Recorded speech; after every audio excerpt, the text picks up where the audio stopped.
Hello everyone, welcome to our first video. Today I'm going to be vlogging the Audi. So what this is it's a 2007 Audi A4 Quattro. It's the 2.0T. It's got the 2-liter turbo, of course. It's got a lot of work that needs to get done with it. Bought it quite a few months ago now, and some problems have been arising. One major problem that's going to have to get fixed pretty soon here. I'm going to show you around a little bit. Excuse the car for its dirtiness. Of course, I live in Wisconsin, so look at how bad it is outside. As you can see here, I got 30% tint on the front windows and 15% on the back. This back window needs to get redone, and I'm going to do a video on that later. But for now, I'm going to show you guys what's up with the car. So basically, this car has 109 on it, I believe. Yep, it does. Show you here. Yeah, she's got 109 on it. And the engine has actually been having a pretty big problem lately. It's been having a rod knock, we believe. And I'll show you that here in a second. I'm actually going to pop the hood. Honestly, I'm not too surprised if it's just going to need a new motor. And if that's something we got to do, it's what we're going to do. Here it is. So that's the engine bay. Obviously, we've got the plasti dip in the front. I honestly really like the plasti dip. I usually just add on a couple layers when this starts chipping off. But anyways, so what happened here is we lost oil pressure, and the oil pump still works, I believe, but not great. And I believe the crankshaft on the bottom, you know, as the crankshaft is pressurized with oil pressure, I don't think it got the proper oil pressure after the oil pump quitting, or, you know, sort of working now. And I believe it blew a rod bearing. So I'm going to start it up for you guys, and we're going to show you exactly what it does. And a side note, I wanted to mention this is the 6-speed manual. I had an automatic Audi 2004 B6. It was an automatic, so I just didn't want it no more, and I wanted to get a manual. I've wanted one for a really long time, and I finally got my hands on one. So, pretty happy about that. Alright, we're going to give it a start, and we'll show you what happens here.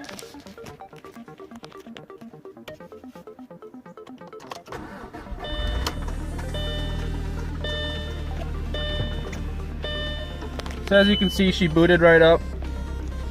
It's not giving me any signs of anything too major, but if we come around to the front hand side here, you can hear a significant tick, and it's pretty bad.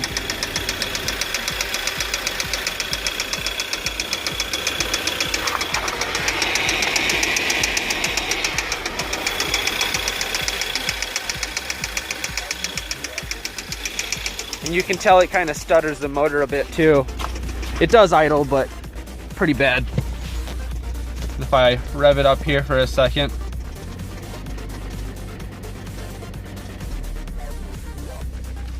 then it just kind of goes away for a second, and then it'll come back.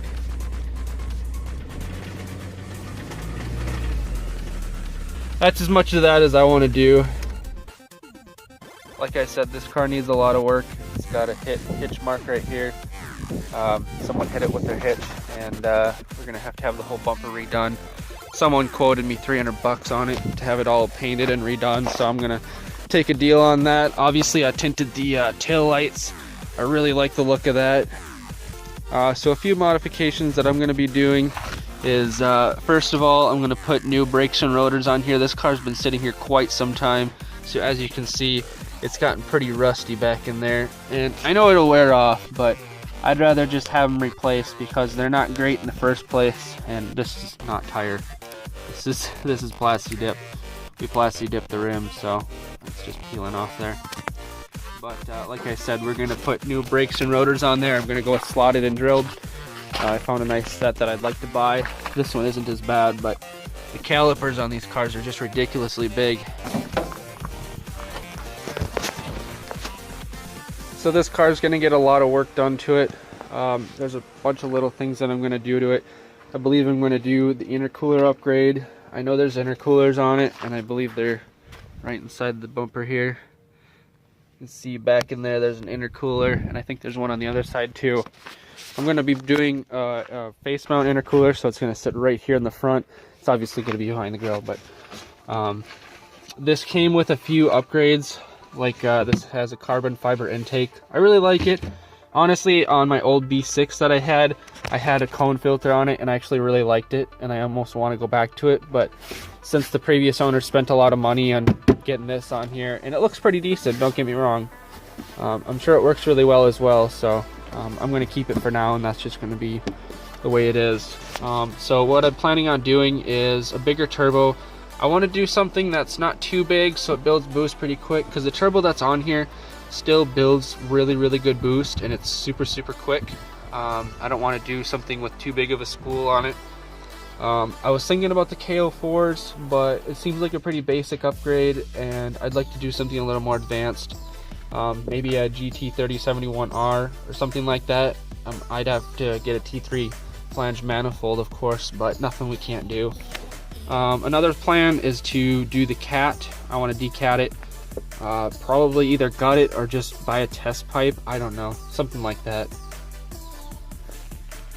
I couldn't tell you what kind of an exhaust it has on it. It's aftermarket, that's all I know about it. The guy didn't say anything about it. It is a pretty nice exhaust. I do like the exhaust tips, they're pretty big for what they are. Finally got these bolts off of the cover here, so it's taken apart, and I noticed a few things. First of all, the gasket just fell apart, and it's like crumbling off. It's really bad. This piece just peeled right off, and if you'll notice in here, right here is like a really rough surface because it just basically got cooked on there, and I'm gonna have to sand that off and take care of that at some point. So yeah, that's another irritating thing on top of it not pumping oil already. You know, the camshaft seems rather oiled, so I'm gonna take it as in it's still pumping oil to the top of the motor. You know, when we ran it last. You know, besides that, obviously the gasket was terrible. I'm sure it leaked oil. It was baked on there, so I mean, you know, that's obviously a problem within itself. But this thing was rather painful to take off, to be honest with you. Most of these Audi valve covers I haven't had too much trouble with, but this one gave me a lot of trouble, and I'm guessing it's because of the gasket that's been on there. And if you look, like even right here, there's a little chunk right there. It just looks terrible. It's just chunked up everywhere, all over the edge. And so that's gonna need a new gasket for sure, you know, because these pieces just crumble right off like nothing. Yeah, these are in just terrible condition. They're rock hard too. Like if I just crumpled this in my hand, it would just do that. It's so bad. So yeah, that's on the plan for now. Like I said, we got to get that oil pump in. We got to check out to make sure it's got oil pressure still. And I was going to show you something here. When I went to go check for the oil pressure, a lot of guys have been telling me that this piece right here, I'll get it to the light here. People have been telling me that this piece is it's a sensor that usually goes bad in these Audis, and they said, well, if your oil pressure is low, I know what the problem was when I was driving it, it'd be around 1,000 RPMs. Anything below that, or anything around, I think it was around 1,500 actually, anything below that, it would say low oil pressure, so you'd have to keep it above 1,500 RPMs, otherwise it would have a problem. And they're saying that problem almost always correlates to this piece here. So before the engine actually went out on me, I went out and bought this piece here. So this piece is going to get installed no matter what, just because I have it. I don't want to return it. You know, even if this is another part of the problem, it's good just to have it solved. Just get it out of the way. Even if it's not a problem, I have the piece. It was cheap, so I'm just going to toss it in. So I'm going to do that at some point. I'm not sure where it's at. You know, I'll have to do a little digging for it, but I was told this is the piece, this is what's got to go in, so that's what's going to happen on that piece there. Another part is I'm going to do a complete teardown of the front end of the vehicle, because obviously this is a motor that faces this way instead of this way, so there's no way for me to get the oil pump, which I believe is in the front, down in here. So the whole face of the vehicle, all of this is going to have to get pulled off, and I'm going to pull off all the brackets and crap. And you know, while I'm at it, I might do the serpentine belt, because why not? It's looking pretty cracked on there. It's not terrible, but it's one thing that while I have the front end off, it seems super easy to get at, and they're cheap anyways. So, but anyways, I just kind of want to give a rundown of what I've got going here. So guys, this has been the overview of the Audi vlog day 1. It's pretty cold outside, so I don't want to do too much to it, but I'm really excited to get into this and start modifying it and showing you guys what I end up doing with it. So stay tuned. I'm going to do a lot of reviews on Amazon and eBay, parts that I buy. I like to buy the cheaper stuff sometimes, just to give you guys a review of what it looks like and how it worked out for me. Then you know whether or not you want to buy it for yourself. So stay tuned. I'm sure you'll really enjoy the series, and have a good day, guys.